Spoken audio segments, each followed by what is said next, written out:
আচ্ছা দেখো, এক্সারসাইজ 5 এর হোমওয়ার্কে তুমি যেইগুলো পারোনি, ঠিক আছে, সেটা হচ্ছে 6 এর 1টা দিয়েছিলাম, ওটা তুমি পারোনি। 6টা কি বলেছে? 6 এর কোশ্চেনটা হচ্ছে express each of the following in exponential form.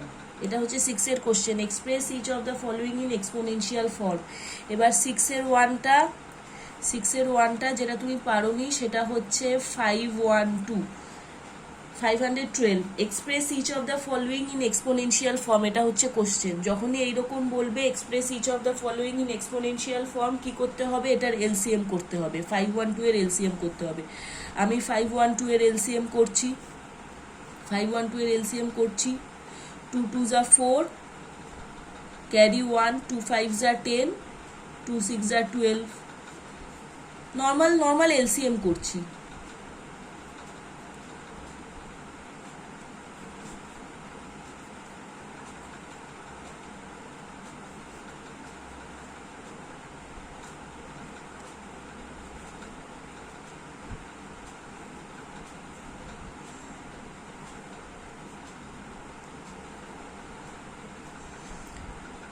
ঠিক আছে, তাহলে কোশ্চেনটা ছিল express each of the following in exponential form. যখনই এরকম থাকবে এমনি নর্মাল এলসিএম করবে, এলসিএম করে কাউন্ট করবে কতগুলো এইটা হলো, কতগুলো হলো এটা কাউন্ট করতে হবে। এখানে কটা টু আছে দেখো, 1টা 2টো 3টে 4টে 5টা 6টা 7টা 8টা 9টা, আমি কাউন্ট করলাম 9টা টু আছে। তাহলে অ্যান্সার কত হবে? অ্যান্সার হবে 2 to the power 9। 2 to the পাওয়ার 9 কেন নিলাম? এই যে পাওয়ার 9 নিলাম কারণ এখানে 9টা টু আছে, 9টা টু আছে তাই পাওয়ার 9 নিলাম। আর কিসের পাওয়ার হবে? 2, কারণ এখানে এই সবগুলো হচ্ছে 2, মানে 9খানা টু আছে, 9খানা টু আছে তাই 2 টু দি পাওয়ার 9। এটাই হচ্ছে অ্যান্সার। ঠিক আছে, এবার 8-এর 3টা পারোনি, 8-এর 3টা পারোনি। আচ্ছা, 8-এর 3, 8-এর কোশ্চেনটা কি বলেছে? 8-এর কোশ্চেনটা বলেছে 7 to 9 as a power of 3। কোশ্চেনটা হচ্ছে 7 to 9 as a power of 3।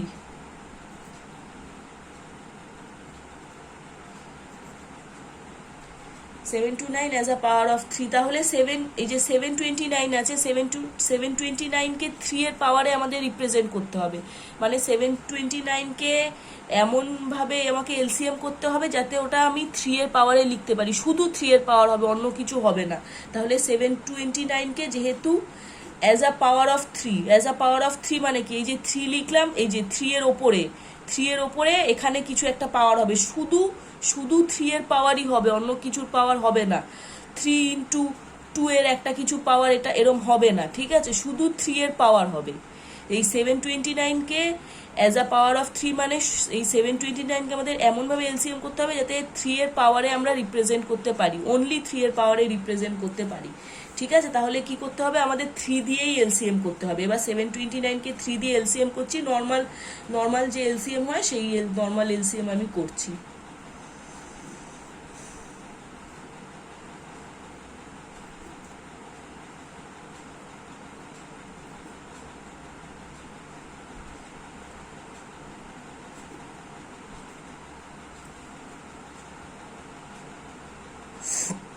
ঠিক আছে, তাহলে নর্মাল এলসিএম আমি করলাম।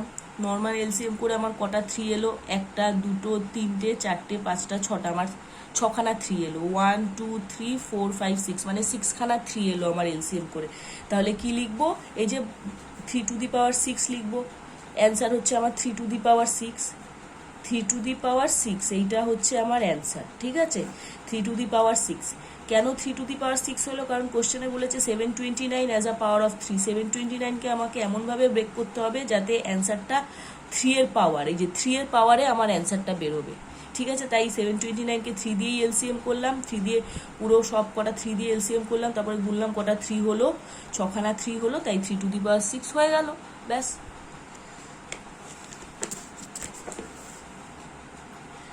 আচ্ছা, আর যেটা ছিল, আর 9 আর 10 ছিল,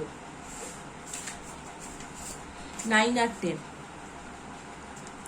আচ্ছা, এই যে 9-এরটা কি বলেছে? 9-এরটা কোশ্চেনটা হচ্ছে if 27 into 32. If 27 into 32 is equal to 3 to the power x into 2 to the power y.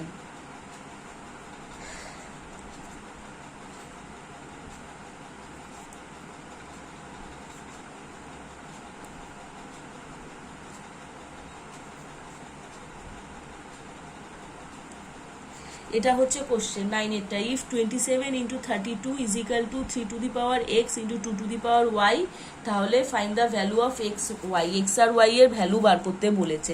মানে এই যে 3 এর পাওয়ারে এক্স আছে, 2 এর পাওয়ারে ওয়াই আছে, এই এক্স আর ওয়াই পাওয়ারে 3 এর পাওয়ারে যে এক্স আছে, 2 এর পাওয়ারে যে ওয়াই আছে, এই পাওয়ারে এক্স আর ওয়াই, এই এক্স আর ওয়াই এর ভ্যালু বার করতে বলেছে।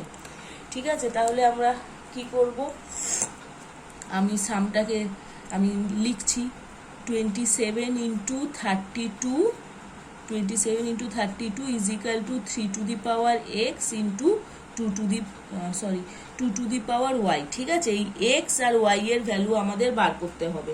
তো কিভাবে এক্স আর ওয়াই এর ভ্যালু বার করব? এক্স আর ওয়াই এর ভ্যালু বার করব আমরা বেজ ইকুয়াল করে, কারণ তুমি জানো যে যখন বেজ ইকুয়াল হয় তখন পাওয়ারও ইকুয়াল হয়। ঠিক আছে, আমি বলেছিলাম। তাহলে 27 আর 32 দুটোরই এলসিএম করব। 27 এর এলসিএম এমন করব মানে যাতে 3 বেজ হয়, 32 এর এলসিএম এমন করব যাতে 2 বেজ হয়। ঠিক আছে, তো আমি 27 আর 32 এলসিএম করছি। এখানে 27 এলসিএম করছি, নর্মাল এলসিএম। 3 দিয়ে আমি এলসিএম করব। 3 ছাড়া 3 দিয়েই করতে হবে। কেন? কারণ এই যে 3 বেজ, আমাকে 3 বেজ রাখতে হবে, তাই 3 দিয়ে করলাম। তাহলে কত হলো? এ দেখো 27কে যখন এলসিএম করলাম, তাহলে আমার এই যে এলসিএম করলাম 3টে 3 হলো। তাহলে যেহেতু 27কে এলসিএম করে আমাদের 3টে 3 হলো, তাহলে 27কে লিখছি 3 টু দি পাওয়ার 3। 27কে লিখছি 3 টু দি পাওয়ার 3, কারণ 27কে এলসিএম করলাম যখন 3টে 3 এলো, 27কে এলসিএম করলাম 3টে 3 এলো, তাই 3 টু দি পাওয়ার 3 লিখলাম। ঠিক আছে, ইনটু 32কে, এবার 32কে আমাদের এলসিএম করতে হবে। 32কে আমি তাহলে 2 দিয়ে এলসিএম করব, কারণ এখানে 2 আছে। কারণ এই যে আমি বলছি একটু পরে। 32কে আমি 2 দিয়ে এলসিএম করলাম।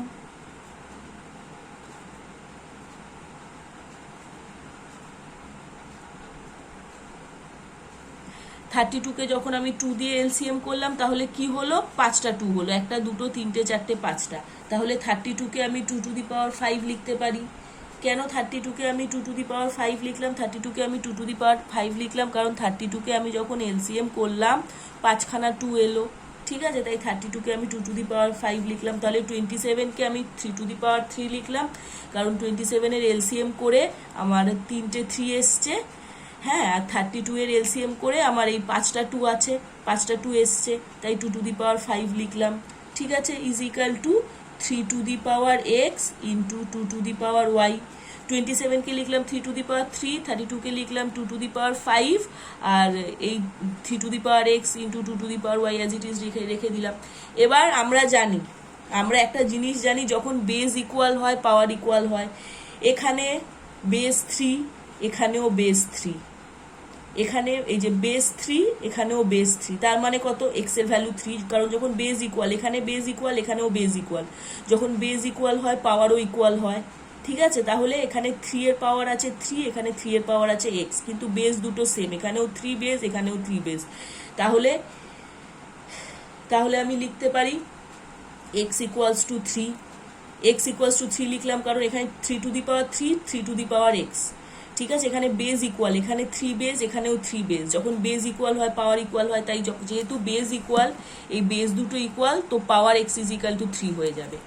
সিমিলারলি এইখানটায় দেখো, এটা হচ্ছে 2 টু দি পাওয়ার 5, এটা হচ্ছে 2 টু দি পাওয়ার ওয়াই। ঠিক আছে, এখানেও বেজ ইকুয়াল, এখানে বেজ 2, এখানেও বেজ 2, এই দুটো বেজ ইকুয়াল। আর আমরা জানি যখন বেজ ইকুয়াল হয় পাওয়ারও ইকুয়াল হয়। এখানে 2 বেজ, এখানেও 2 বেজ। বেজ ইকুয়াল যখন পাওয়ার ইকুয়াল, এখানে 2 টু দি পাওয়ার 5 আছে, এখানে 2 টু দি পাওয়ার ওয়াই আছে, এখানে 2 টু দি পাওয়ার ওয়াই। ঠিক আছে, তাহলে যখন বেজ ইকুয়াল হয় পাওয়ারও ইকুয়াল হয়, তো এখানে দুটোই বেজ ইকুয়াল। আর এটার পাওয়ার আছে, এই 2 এর পাওয়ার আছে 2 টু দি পাওয়ার 5, আর এই 2 এর পাওয়ার আছে হচ্ছে 2 টু দি পাওয়ার ওয়াই। ঠিক আছে, তাহলে আমরা লিখতে পারি ওয়াই ইজ ইকাল টু 5। তাহলে ওয়াই ইজ ইকাল টু 5 লিখলাম। ঠিক আছে, যখন বেজ ইকুয়াল হবে তখন পাওয়ার ইকুয়াল হবে। এখানে এই দুটো বেজ ইকুয়াল, এখানে দু জায়গাতেই 3 আছে, বেজ ইকুয়াল মানে এই যে পাওয়ার x ইজ ইকাল টু 3। আবার এখানে এই দুটো বেজ ইকুয়াল আছে, দুটো বেজই 2, দুটো বেজই 2, তাহলে পাওয়ার ইকুয়াল হবে y ইজ ইকাল টু 5। এটাই answer, x is equal to 3, y is equal to 5।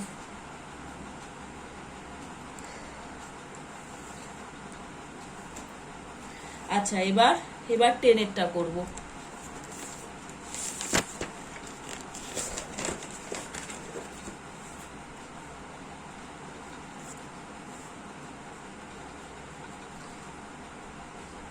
টেনের কোশ্চেনটা হচ্ছে if 64 into 625 is equal to 2 to the power a into 5 to the power b,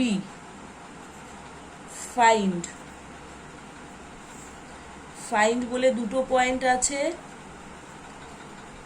the values of a and b, আর second point 2 to the power b into 5 to the power a। এইটা হচ্ছে 10-এর question. If 64 into 625 is equal to 2 to the power a into 5 to the power b বলেছে find করতে, এই দুটো find করতে বলেছে, the values of a and b আর 2 to the power b into 5 to the power a। ঠিক আছে, তাহলে আমরা কি করব, আমরা প্রথমে ফার্স্ট পার্টটা করছি, মানে এই ফার্স্ট পার্টটা the values of a and b আমরা বার করব। ঠিক আছে, তো এই যে ফার্স্ট পার্টটা the values of a and b বার করার জন্য আমরা মেন সামটাকে টুকছি। সামটা কি আছে, 64 into 625, 64 into 625 is equal to 2 to the power a into 5 to the power b। ঠিক আছে, তাহলে কি করব, সেম বেজ ইকুয়াল করার চেষ্টা করব, বেজ ইকুয়াল হলে পাওয়ার ইকুয়াল হবে। ঠিক আছে, দেখো এইখানে লাস্টে 5 আছে, এই ডিভিসিবিলিটি রুল লাস্টে 5 আছে মানে এটা 5 দিয়ে যাবে, আর এটা ইভেন নাম্বার আছে মানে 2 দিয়ে যাবে। তাহলে আমি 64-এর এলসিএম করছি, 64-এর এলসিএম নর্মাল যেভাবে এলসিএম হয় সেই এলসিএম করছি।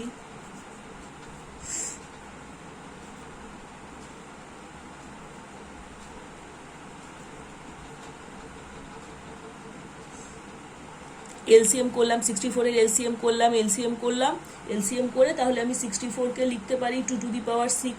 64-কে আমরা 2 টু দি পাওয়ার 6 লিখতে পারি। কেন 64-কে আমরা 2 টু দি পাওয়ার 6 লিখতে পারি? কারণ 64-কে যখন আমি এলসিএম করলাম 1 2 3 4 5 6, 6খানা 2 এলো। 64-কে এলসিএম করে আমার 6খানা 2 এলো, তাই আমি 64-কে ডিনোট করলাম 2 টু দি পাওয়ার 6। ঠিক আছে, ইন্টু 625-এর আমি এলসিএম করছি,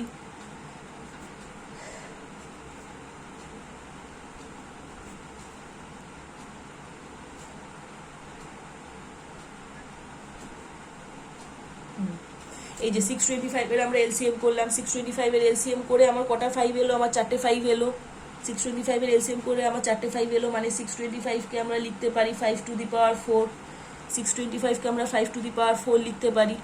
625-এর এলসিএম করে আমার 4টে 5 এলো, মানে 625-কে আমরা 5 টু দি পাওয়ার 4 লিখতে পারি। ইজ ইকাল টু যেটা আছে এইটা অ্যাজ ইট ইজ লিখে দেবো, 2 to the power a into 5 to the power b as it is লিখে দিলাম। ঠিক আছে, তাহলে এবার আমরা একটু আগেই তো বললাম যখন বেজ ইকুয়াল হবে, এই যে এটা 2 বেজ, এটাও 2 বেজ, যখন বেজ ইকুয়াল হবে পাওয়ার ইকুয়াল হয়। এই যে এটা হচ্ছে 2, এখানে 2, এখানেও 2, মানে বেজ দুটো ইকুয়াল। যখন বেজ দুটো ইকুয়াল হবে, এই 2 এর পাওয়ার আছে 6, এই 2 এর পাওয়ার আছে a। যখন বেজ ইকুয়াল হয় তখন পাওয়ার ইকুয়াল হয়, যেহেতু এই বেজ দুটো ইকুয়াল তাহলে a ইজ ইকাল টু 6, এর ভ্যালু হচ্ছে 6। ঠিক আছে, এইখানে দেখো এখানেও বেজ ইকুয়াল, এখানেও বেজ 5, এখানেও বেজ 5। ঠিক আছে, যখন বেজ ইকুয়াল হয় তখন পাওয়ার ইকুয়াল হয়, তো এখানেও বেজ 5, এখানেও বেজ 5, তাহলে b ইজ ইকাল টু 4 হয়ে যাবে। তাহলে এর ভ্যালু 6, b এর ভ্যালু 4, এটাই হচ্ছে অ্যান্সার। ঠিক আছে, এবার 10-এর 2, এবার 10-এর 2টা করবো। 10-এর 2 বলছে 2 to the power b into 5 to the power a, 2 to the power b into 5 to the power a, এই ভ্যালুটা বার করতে। 2 টু দি পাওয়ার b তাহলে একটু আগেই আমাদের বেরোলো বি এর ভ্যালু হচ্ছে 4, এ এর ভ্যালু হচ্ছে 6। তাহলে 2 টু দি পাওয়ার বি মানে কত? 2 টু দি পাওয়ার বি মানে 2 টু দি পাওয়ার 4, কারণ একটু আগেই এই যে এখানে আমরা বার করলাম বি এর ভ্যালু 6, বি এর ভ্যালু 4, তাই 2 টু দি পাওয়ার বি আছে, 2 টু দি পাওয়ার বি মানে 2 টু দি পাওয়ার 4 লিখলাম। কেন? এই যে বি এর ভ্যালু আমাদের 4 বেরিয়েছে এখানে, ঠিক আছে, into 5 to the power a, 5 to the power a, 5 to the power এর জায়গায় কত লিখবো? এর জায়গায় 6 লিখবো, কারণ এই যে এর ভ্যালু আমাদের এখানে 6 বেরিয়েছে, এর ভ্যালু এখানে 6 বেরিয়েছে, তাই 5 টু দি পাওয়ার 6 লিখলাম। 2 টু দি পাওয়ার বি এর জায়গায় 2 টু দি পাওয়ার 4 লিখলাম, কারণ বি এর ভ্যালু 4, তাই 2 to the power 4 into 5 to the power a, 5 to the power a মানে কত? এর ভ্যালু 6, আমরা বার করেছি এর ভ্যালু 6, তাই 5 টু দি পাওয়ার 6 লিখলাম। ঠিক আছে, এবার এটা মাল্টিপ্লাই করবো। 2 টু দি পাওয়ার 4 মানে কত? 4টে 2 মাল্টিপ্লাই, 2 টু দি পাওয়ার 4 মানে এই 4খানা 2 মাল্টিপ্লাই করলাম, into 5 to the power 6, 5 to the power 6 মানে কি? 6খানা 5 মাল্টিপ্লাই করবো,